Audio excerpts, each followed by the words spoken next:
अस्सलाम वालेकुम नाज़रीन, मैं हूं मोहम्मद फैसल जवेद। आप देख रहे हैं टॉक विद फैसल।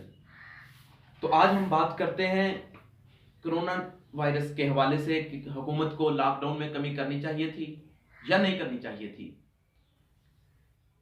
हुकूमत पाकिस्तान को लॉकडाउन में मेरे ख्याल से कमी नहीं करनी चाहिए थी। हो सकता है ये मेरी अपनी राय है, हो सकता है ये गलत हो।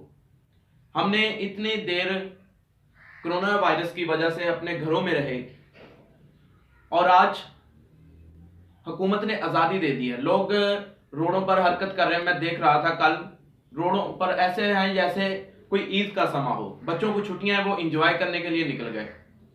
खुदा ना खास्ता अगर अगर किसी को कोरोना वायरस हो गया तो वो घर वालों के लिए लाएगा, फ्री में गिफ्ट लेके आएगा घर वालों के लिए कोरोना का। तो फिर हुकूमत क्या करेगी?